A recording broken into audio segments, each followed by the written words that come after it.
स्वागत करता हूँ। सभी का धन्यवाद करता हूँ कि आप इतने शॉर्ट नोटिस में बार बार आ जाते हैं। बेसिकली ये धरना नहीं, ये प्रेस कॉन्फ्रेंस है कॉज़ के लिए। जो ये कॉज़ हमारे साथ रोज़ की एक आम बात हो गई है कि कभी बिजली लगा देते हैं, कभी काट देते हैं। जो एक लंगर पिछले 8 वर्षों से आईजीएमसी में लगाया जा रहा है।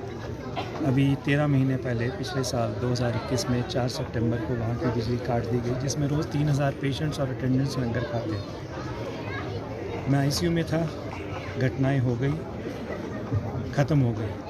हम 13 महीने से जनरेटर यूज़ कर रहे थे, पानी के टैंकर यूज़ कर रहे थे, लेकिन अचानक से अभी पिछले हफ्ते कुछ एक बातचीत का दौर चला और उस बातचीत के दौर के बाद ये तय हुआ कि आपकी बिजली बहाल कर दी जाएगी। और दिवाली को हमें आश्वासन दिया गया कि दिवाली वाले दिन आपकी बिजली बहाल कर दी जाएगी। छुट्टी का दिन था, बहाल नहीं हुई। 25 तारीख को वो बिजली बहाल हो गई और हमारा लंगर पहले की तरह जैसे सुचारू रूप से चलना शुरू हो गया। लेकिन अचानक से कल चौथे दिन ही शाम 4:30 बजे दोबारा से वो बिजली काट दी गई और ना जाने किसके इशारे पर कहा यह गया कि प्रिंसिपल साहब के ऑर्डर में दोबारा से वो बिजली काट दी गई। हमें आज तक ये समझ नहीं आया था कि पिछली बारी कब काटी गई थी, तब क्या रीज़न थी, दोबारा बहाल हुई तब कैसे बहाल हुई, और अब कल दोबारा काट दी गई तो क्यों काटी गई। ये सारी जो चीज़ें हैं ये चिंता का विषय हैं और ये सोचने पर मजबूर करती हैं कि ये बार बार ही क्यों उस लंगर में आकर राजनीति की जा रही है जो पेशेंट्स और अटेंडेंट्स के लिए रोज़ लगाया जाता है। क्यों तंग किया जाता है। हम कभी किसी राजनीतिक पार्टी से नहीं जुड़े और ना जुड़ने का कभी इरादा। आजकल इलेक्शनों का दौर है और इलेक्शनों के दौर में ये रोज़ का एक ड्रामा जो प्रदेश सरकार द्वारा आईजीएमसी एडमिनिस्ट्रेशन द्वारा किया जा रहा है, एक घिनौना मजाक उन पेशेंट्स के साथ जो खुशी से वहाँ नहीं आ रहे हैं, कैंसर के मरीज़ हैं, बहुत ठंड का मौसम है, सड़क पर बैठकर खाना खा रहे हैं, ज़मीन पर बैठे हुए हैं। ये उनके लिए सारी सेवाएं चलती हैं, फ्री एम्बुलेंस भी चलती है। पिछले साल भी एक सराय का मुद्दा उठा था, जो सराय हमने बनाई थी उस पर भी कब्जा किया, तब भी मैंने इसी जगह पर धरना दिया था।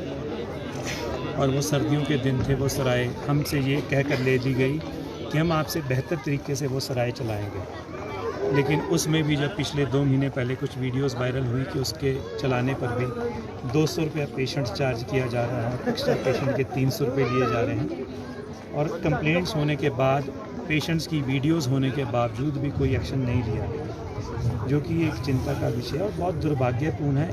ऐसे मरीज़ों से पैसे लेना जिनके पास इलाज के पैसे भी नहीं हैं, उनके साथ ये काम करना बहुत ही नाजायज़ बात है। 200 रुपया पर डे के हिसाब से उनसे एक बंकर का लेना और ये कहकर लेना कि हमें अपना खर्चा चलाना है, धर्मशालाएँ ऐसी चलती हैं, और ये बेतुके से तर्क दे देना, ये बहुत एक चिंता का विषय है कि अस्पताल जहाँ पर सरकार द्वारा भी अब दवाइयाँ भी मुफ्त दी जाती हैं, बहुत सारी सुविधाएं मुफ्त में दी जाती हैं, तो वहाँ एक सराय का जब टेंडर किया गया तो क्या उसमें ये शर्तें मेंशन थी कि वो सारी चीज़ों के चार्ज लिए जाएंगे। खैर जो भी हुआ वो बात छोड़ दीजिए, लेकिन फिर भी उस पर कोई कार्रवाई नहीं होती। फिर दोबारा से 25 जुलाई 2022 को गुरुद्वारा गुरु सिंह सभा द्वारा एक डीसी को मेमोरेंडम दिया जाता है कि वो जो सराय बनी है अब उसको गुरु नानक देव जी का नाम दे दिया गया है और गुरु नानक का घर के नाम से उस सराय को चलाया जा रहा है और उसके पैसे लिए जा रहे हैं। और डीसी साहब ने आश्वासन दिया कि वो जल्द से जल्द एसपी शिमला को ये लिखेंगे और इस पर कार्रवाई होगी। अभी आप दोबारा से अंदाज़ा लगा लीजिए कि 3.5 महीने हो गए, वो दोबारा से गुरु नानक के लंगर के नाम पर ही वो लंगर चल रहा है और सराय चल रही है और पैसों वसूली की जा रही है और गुरु नानक देव जी की फ़ोटो लगाकर वहाँ पर झूठी पतलें फेंकी जा रहे हैं, फ़ोटो का दुरुपयोग हो रहा है। और इसी सिलसिले में कल जब मैं शाम को वहाँ पर गया तो मैंने उस संस्था के जो एक वहाँ पर कार्यकर्ता, उनका मेन लड़का, उसको मैंने बुलाया कि आप इधर आओ, मैं आपसे बात करना चाहता हूँ, आपको दिखाना चाहता हूँ कि ये क्या कर रहे हो। वो अभी बातचीत शुरू भी नहीं हुई थी और उसने अपना हाथ छुड़ाकर भागने की कोशिश की और हमारी एक हाथों-पाई हो गई। और इन्होंने अब उसमें ये रंग देने की कोशिश की कि मैंने उसको मारा है और उसको मारने की कोशिश की, और ये सारा उन्होंने फिर रात को पुलिस FIR भी करा दी। और वो तरह तरह के आरोप लगा रहे हैं, जैसे उल्टा चोर कोतवाल को डांटे। अगर हम यही काम करने होते तो हमारे पास बहुत टाइम था, हम ऐसे घिनौने काम करना चाहते तो जो पेशेंट्स से वहाँ जबरन वसूली की जा रही है तभी कुछ कर लेते। मेरा सरकार से अभी भी अनुरोध है, अभी भी इलेक्शन को 12 दिन है, अभी भी संभल जाए। जो ये सारे कृत्य वो गरीबों से लूट खसूट के उन्होंने सरकारी अस्पतालों में मचा रखे हैं, ये नहीं चलेंगे। लोग भी देख रहे हैं, आप लोगों को अनजान मत समझिए।